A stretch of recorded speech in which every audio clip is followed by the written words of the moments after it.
Wow, that kind of blows me away. You know, when you look at that, the first thing that jumps out to me, Rachelle, is marketing complexity. When you think about it today, there are more customer touch points, more channels to manage the customer relationship across. You've also got more media channels, and of course, media audiences are fragmented. You've got digital information now that's piling up just exponentially. In fact, IDC did a recent forecast, and they're forecasting from 2006 through 2010 that the amount of digital information will increase sixfold to 988 exabytes by 2010. So there's a massive amount of digital information out there. And the other thing that I'd like to point out is that it's no longer about broadcast. Think about the old world of marketing that you and I grew up in. It was about understanding markets and primarily managing outbound broadcast marketing. Now it's a dialogue, it's conversations.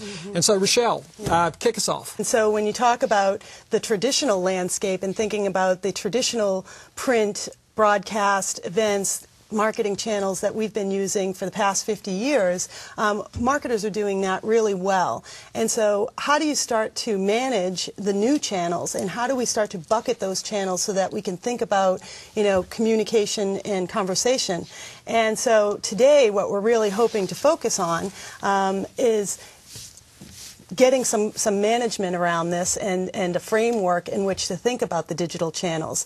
You know, blogs, online news sites, and how they impact the search results within reputation aggregators, online communities and social networks, as well as mobile devices. All of these channels are sort of opening up the aperture a little bit, if you will, for marketers and giving them more possibilities in reaching their customers. So I understand the first step in terms of dealing with this marketing complexity is creating an architecture to begin to think about it. And so I kind of got that. So that kind of leads us to the title of the webcast today, which is Mastering the 4 Essential Elements of Conversational Marketing. So why don't you kick us off with how we do this? So we have Bob Pearson on the line, and Bob is the Vice President of Conversations and Community at Dell. And so what an appropriate title for today's broadcast. You know, we've been talking about the 4 elements of conversational marketing, you know, one being listening, which is, you know, having that technology platform to actually capture the conversations, analyze the discussion, understand, you know, where the tone is going, and then relating with those influencers that are sparking the conversations. And then, you know, as you mentioned, creating the content and technology platforms to aggregate those folks together. I think Dell is the industry standard in learning how to do this. So if you could take us through sort of Dell's journey, you know, from a couple of years ago to today, that would be terrific. Great. I mean, if you go back about 2.5 to 3 years ago, it's fair to say that we were not getting a lot of good conversations going on about Dell in the blogosphere. That's very clear. We have nothing to hide from there. And there was the term Dell Hell used. And we actually, what we looked at is that there were about 5,000 to 10,000 conversations occurring about Dell every day. So the question then becomes, what are people saying, and what do you do? So we set up a blog resolution team so we could find people who were dissatisfied online, talk to them offline, and solve their problem. And we do that every day, 7 days a week. So that we found as being the most important thing we could do. The second part of that is, once you're out there doing that, is to tell your story more effectively. So we started a series of blogs around the world, and actually if you want to reach 95% of the online world, you have to speak in about 10 languages. So one blog in English does not cut it. So we are now in Chinese, Spanish, and more.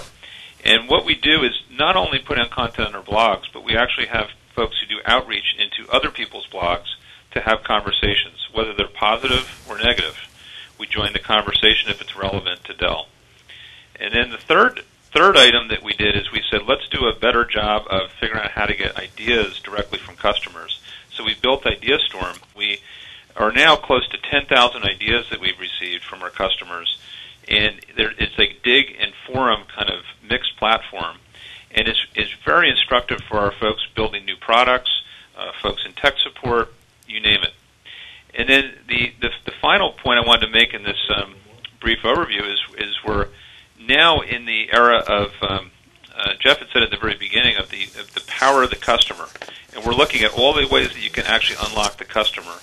One way is that we're doing something called accepted solutions in our community forums. One customer can actually say, I have a problem with my technology. Another customer will come in with an answer. If that works, that customer will then say, that's a solution. We verify it, and it becomes a solution for the community. In a little over 5 months, we've had over 10,000 solutions from our customers, and that is one of the most viewed areas. And so the future is, how do you empower your customer and be a partner with them, and never forget that the core of what we do is to make sure that everyone, if they're dissatisfied, that we can solve their problem as quickly as possible.